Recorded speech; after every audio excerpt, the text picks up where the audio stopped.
Welcome to Daily Variety, your daily dose of news and analysis for entertainment industry insiders. It's Monday, December 15th, 2025. I'm your host, Cynthia Littleton. I am co-editor-in-chief of Variety alongside Ramin Satuda. I'm in LA, he's in New York, and Variety has reporters around the world covering the business of entertainment. This is an extremely sad day. Hollywood is still processing the news that Rob Reiner and his wife Michelle Singer Reiner were killed in their Brentwood home. The couple's 32-year-old son Nick is in police custody. That's pretty much all we know at this recording. Rob Reiner was an enormous figure in Hollywood's creative community. He carried a lot of moral authority. He was part of a respected family comedy dynasty as the son of the great Carl Reiner. Rob Reiner put himself out there on a number of occasions to advocate for issues he cared about. His legacy is enormous. Mark Malkin will join me to help put Reiner's career and work into context as Hollywood grieves this heartbreaking loss. And we'll also have our regular Monday box office segment with Rebecca Rubin. Before we get to that, here are a few headlines just in this morning. Netflix is defending its deal to acquire Warner Brothers and HBO.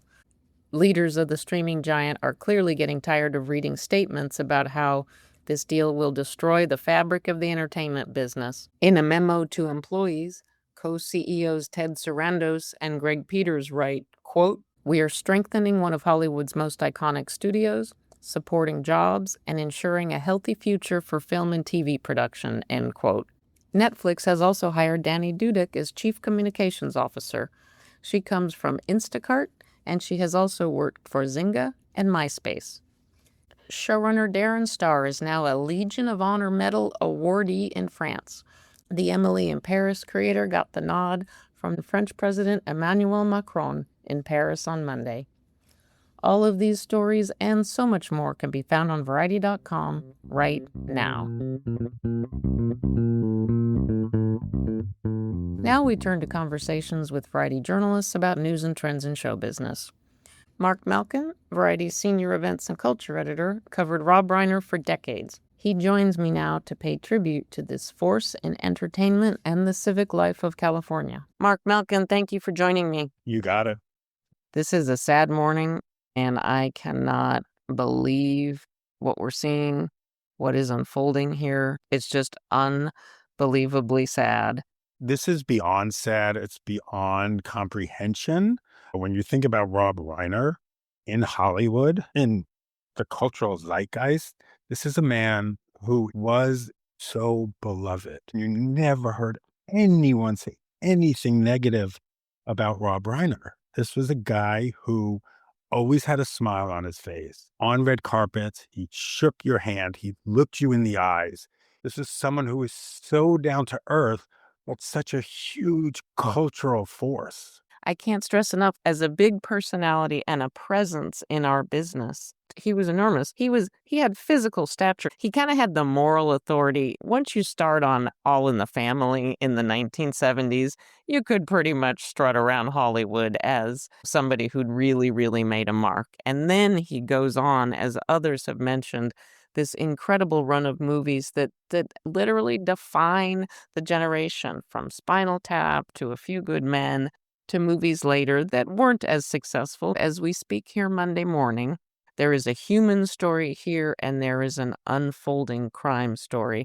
And because I always want Daily Variety episodes to age well, we are just going to leave it as there is an unfolding crime story. As always with these things, the details change quite a bit. We know very little, but what you and I know was covering Rob Reiner for decades and just understanding the incredible presence of Rob Reiner, his father, Carl Reiner. Carl Reiner was literally the definition of an entertainer. He was on camera, he was a director, he was a writer, he was a molder of other careers. You'd covered him many times, including what appears to have been one of his last major public appearances, the premiere in September of Spinal Tap, The End Continues. Tell me about what you remember. I've been covering Rob Reiner for really decades now. And anytime he was on a red carpet, he always spoke to the press. He always gave his time. He always shook your hand. He looked you in the eye. And this was a big moment. This was the Spinal Tap sequel. He was so excited to be, reuniting with men like Christopher Guest for this movie. They had been wanting to do this sequel for many, many years, and it was all tied up in business and rights. They finally got the rights back to do it. There was Rob on the red carpet in his signature baseball cap. The entire family was there. His wife, Michelle, was there. Of course, she was a producer on the movie. His kids, Jake, Nick, and Romy were there. And everyone was in just such a good mood, just so excited. It was Spinal Tap. There is a bittersweetness to the fact that his last major project was the Spinal Tap sequel. Sounds like Rob was one of those people, you see him coming down the red carpet and you're like, "Okay, I know this is money. I'm gonna get a good interview. He's gonna give me the bite to that puts his movie in perspective." Was he that kind of person to you? Listen, he knew how Hollywood worked. He knew how a red carpet worked. He knew how the press worked. This was a man who grew up around it. He was part of this Hollywood dynasty. So he knew how all of this worked. But he also talked very openly about, I understand, I got my foot in the door. My dad was Carl Reiner. But he said the pressure to do even better than everyone else because of that was really high. And he succeeded 100-fold. He became a household name because of All in the Family.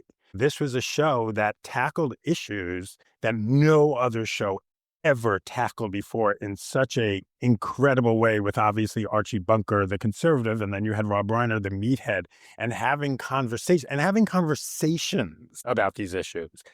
Rob Reiner was part of the legacy of Norman Lear. He was a trailblazer in tackling social issues in pop culture. Did he have a good sense of humor about Meathead? Because I bet for all of his directing success, there were still a lot of people as he walked around this country that said, "Hey, Meathead." He Did he have a good sense of humor about the All in the Family legacy? he has famously said, if he wins the Nobel Peace Prize, the headline will say, "Meathead wins the Nobel Peace Prize." No doubt he embraced it. He leaned in. He understands what the significance of Meathead versus Archie Bunker meant. Like you said, Meathead and Archie Bunker got families who were watching television to sit down and talk about real issues. So he did not in any way try to run away from being Meathead. He was Meathead through and through. Even when he was out advocating for really tough stuff, anti-Prop 8, the incredible universal preschool program that became this larger First Five California initiative that has literally helped give preschoolers breakfast and education for going on 20 years. And I have no doubt that that legacy, waking up knowing that you had a big part of that, I can imagine really, really was meaningful to him. And just a great example of what you can do. You can be successful, you can have beautiful homes in Brentwood, but you can also use your celebrity and your energy to really do amazing things to change the lives of people. Listen, Rob, he became a household name because of All in the Family. Rob Reiner was part of the legacy of Norman Lear. He was a trailblazer in tackling social issues in pop culture. All in the Family allowed America to work out a lot of issues on Yes. the counterculture, on Vietnam, on women's rights, on the burgeoning LGBT movement. And I definitely remember he was an important voice against Prop 8, which was California's horrendous same sex marriage, which I'll never forget. That passed, and Barack Obama was elected Yep. on the And, same night. he wasn't just a face. He wasn't just a name. This was a man who co-founded a group that was fighting in the courts this ban on same-sex marriage. And he actually convinced Ted Olson, who was a conservative attorney, to join the fight because Rob was able to convince him that it was a civil rights issue. It wasn't a political issue. I wish I had the words to sum up this incredible life. What's happening right now is so overwhelming and heartbreaking, but just want to salute the incredible legacy of philanthropy and activism. The state of California in particular is better for the fact that Rob Reiner lived here, and that is a legacy. That is a legacy. And as we say in the Jewish tradition, may his memory be a blessing. And what that means is when you think of someone who's departed, that You should be inspired, encouraged to follow in their footsteps all the good deeds that they did, and Rob certainly did a lot. He sure did. Thank you, Mark. Thanks, Cynthia. And now it's time for our Monday box office segment with Rebecca Rubin. It was a seesaw weekend at the turnstiles for Disney. Zootopia 2 was up. Ella McKay, not so much. Rebecca Rubin, thanks as ever for joining me. Thank you for having me. Well, would you call this the mid-December doldrums? It was kind of a ho-hum weekend at the box office. Yes, I would say this was the calm before the Christmas storm. Next weekend, movie theaters will hopefully be very busy with Avatar Fire and Ash. There's also the SpongeBob movie opening and Lionsgate's film The Housemaid, which is a thriller, and that should provide a range of offerings for families. This weekend was pretty slow because the only new release was Disney's political comedic drama Ella McKay, and it opened with $2.1 million below already low estimates of $4 million.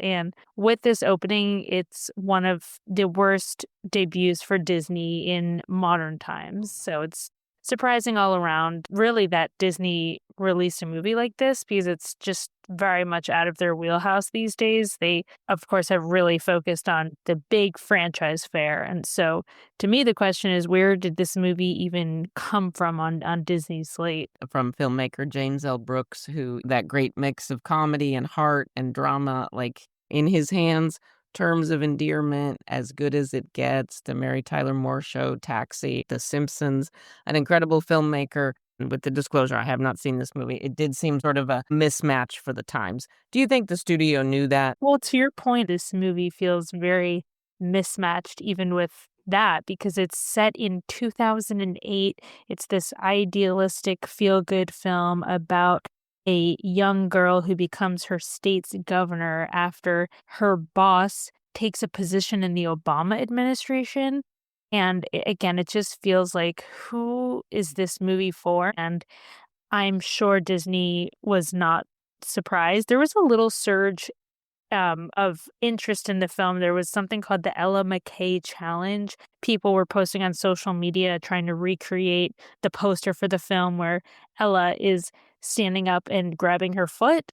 That did not translate at all into people going to see the film. So I'm sure Disney was not terribly surprised. But as you said, James L. Brooks is a legendary filmmaker, and he will be working with the studio on the Simpsons movie, which comes out in 2027. And so maybe this was a gesture of goodwill, one for you, one for us situation. So, in terms of the number one spot, Zootopia 2 came back to number one, not because of a particular surge, but because it was just a relatively light weekend. The good news for Disney is that they have much more to celebrate. They don't need to focus on Ella McKay because Zootopia 2 just became only the second Hollywood film this year to cross the $1 billion mark. It beat another Disney film, Lilo and Stitch, to now stand as the highest grossing movie of the year with $1.13 billion.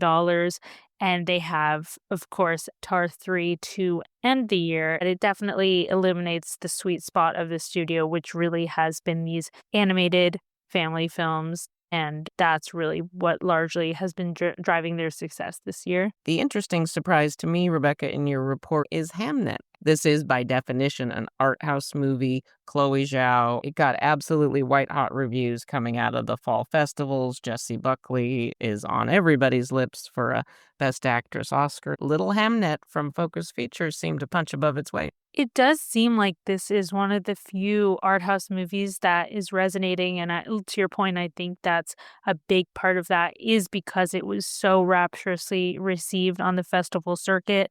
And it's a slow and steady winner. This weekend, it made $1.5 million from just 750 venues. And it's going to continue a slow and gradual rollout into the new year.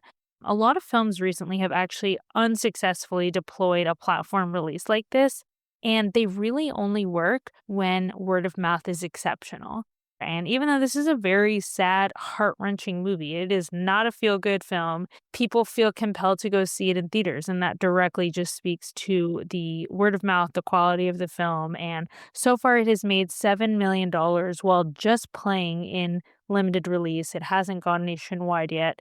And so it'll be interesting to see how well it sticks around once it does expand beyond 1,000 venues, but it definitely an encouraging result for Focus. Well, obviously, Rebecca, exhibitors are certainly gearing up for the arrival of the latest Avatar movie. I would imagine this is going to be a huge draw for the premium large format screens. Are you aware of anything special that Cameron and Disney have cooking for the PLF market around Avatar? It will probably be another huge draw in these premium formats. The first two were just absolutely massive draws in IMAX and Dolby and 3D, and so that's largely expected to continue here. Something to remember about the Avatar films, which people forgot for the second one, is these films don't always have the biggest opening weekends, but they stick around forever. And so if this movie opens in the $125 million range, which is around what it's tracking right now, that doesn't necessarily mean that it's destined to not become a hit. Obviously, that's a great number, but it's not juggernaut status in its opening weekend, and that's just never been the course for these movies. Hollywood executives love to say this, but it really is true for Avatar. You have to see how they continue to play in the subsequent weekends, and it will be really interesting to see if it is able to have enough momentum to get to the $2 billion mark that the prior two installments have reached. As always, Rebecca, really important context. Thank you so much for setting all this up. It will be a very big weekend to watch. We are going to give you a break, though, for a couple of weekends. We're taking a break on Daily Variety. We'll be back at it January 5th, so we will catch up with how, and that's perfect for Avatar because we do need to give it a couple of weekends. Rebecca, thank you so much for your commitment to talking through the box office to Daily Variety. Listeners, I get so much feedback about these segments. Listeners really love them. I'm so grateful. Well, thank you for having me, and we will catch up on all things box office in the new year. As we close out today's episode, it's clear that the industry is slowly winding down for the winter holidays. One thing we're watching for is the TikTok Awards on December 18th in Hollywood. I'm looking forward to taking it in. Before we go, we want to send the condolences of the entirety of Variety to the Reiner family and all who loved them. Blessed be their memories. Thanks for listening. This episode was written and reported by me, Cynthia Littleton, with contributions from Mark Malkin and Rebecca Rubin. Stick, Snicks, Hick, Picks. Please leave us a review at the podcast platform of your choice, and please tune in tomorrow for another episode of Daily Variety. And don't forget to tell us what you think at podcasts@variety.com. Thanks.